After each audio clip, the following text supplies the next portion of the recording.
Machine కుట్టేది tailor. ఈమె machine కుడుతూ తనకి ఎంత వస్తాయి? మిషన్ కుడితే ఎంత వస్తాయి? ఉద్యోగాలు కాదురే, మిషన్ కుడితే ఎంత వస్తాయి? ఎవరైనా ఇళ్ళలో కుట్టుకుని వాళ్ళు అడగండి. అడావిడి చేసి కుట్టించుకుంటే 4 నెలలకు ఇస్తారు 200. ఆ మిషన్ కుట్టిన డబ్బుల్ని సేవ్ చేసుకొని ఆమె ఏదో కొంచెం తిని ఆ డబ్బులు పెట్టి వస్త్రాలను కొని, బట్టలను కొని, పై వస్త్రాలను కొని వెధవరాండ్రకి ఇస్తుందంటామా? ఎవరికి? వెధవరాండ్రు, దిక్కులేని వాళ్ళకి ఇస్తుంది. ఇస్తూ దేవుని ప్రేమను చూపిస్తూ దేవుని సన్నిధికి అనేకులు నడిపిస్తూ ఉంది, అనేకులు తీసుకొస్తా ఉంది. చూడండి, ఒక రోజున ఆరోగ్యం బాగా చనిపోయింది. స్నానం చేయించారు, పైన మెడగదిలో పడుకోబెట్టారు. అక్కడ పడుకోబెట్టగా సమాధి కార్యక్రమం చేయడానికి ఒక సేవకుడు కావాలగా. ఆ పక్కూరులోనే కొంచెం దూరంగా పేతురు గారు ఉన్నారని చెప్పి విని ఆయన దగ్గరికి వెళ్ళి ఆయన తీసుకొని వచ్చారు. ఆయన కూడా అడావిడిగా వచ్చేసాడు. వచ్చి ఆ కార్యక్రమం అంతా చూసి చాలామంది విధవరాలు, భర్త లేనివారు, ఒంటరి వాళ్ళు, దిక్కు లేని వాళ్ళు అక్కడికి వచ్చి ఏడుస్తూ ఉన్నారు.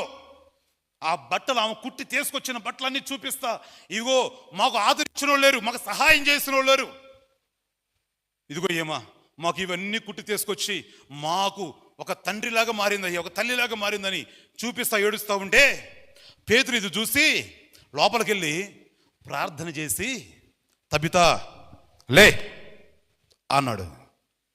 దేవునికి స్తోత్రం, హల్లెలూయా. లెగిసింది, చేపట్టుకొని పైకి లేపి, దా నువ్వు సమాజానికి కావాలి. ఎవరు కావాలి సమాజానికి? బ్యాంకుల్లో పెట్టుకొని నాకెంత ఉందని రోజుకు 10 సార్లు ఫోన్పేలో చూసుకునే వాళ్ళక? ఎవరు సమాజానికి కావాల్సిన వాళ్ళు? సమాజానికి ఉపయోగపడే వాళ్ళు కావాలా? పేదలకు సహాయం చేసేవాళ్ళు లెగవాలా? వాళ్ళకి దేవుని ప్రేమను చూపించి వారిని దేవుని సన్నిధికి నడిపించేవాళ్ళు కావాలి. దేవునికి స్తోత్రం, హల్లెలూయా.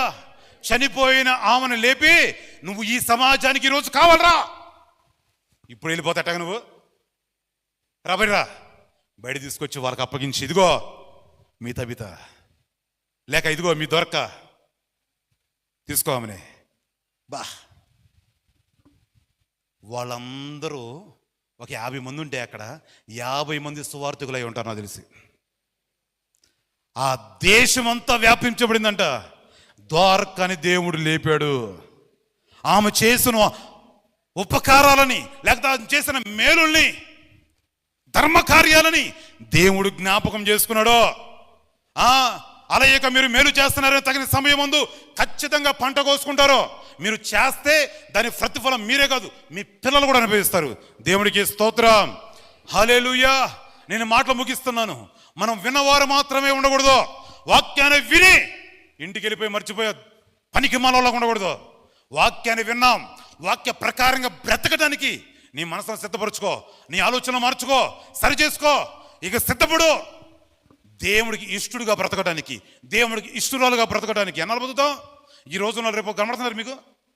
ఈ రోజు ఉన్నోళ్ళు రేపు కనబడుతున్నారా? ఎంతమంది వెళ్ళిపోతున్నారు ఇక్కడి నుంచి? ఎంతమంది చనిపోతున్నారు? ఏ రోజు మంది చివరి రోజు, ఏ క్షణం వెళ్ళిపోతామో. దేవుని ఎదుట నమ్మకంగా బ్రతుకుదాం, దేవుని ఎదుట విశ్వాసంగా బ్రతుకుదాం, ఆయన చెప్పిన మాటలకి ఖచ్చితంగా బ్రతుకుదాం. అర్థమవుతుందా? బ్రతుకుదాం.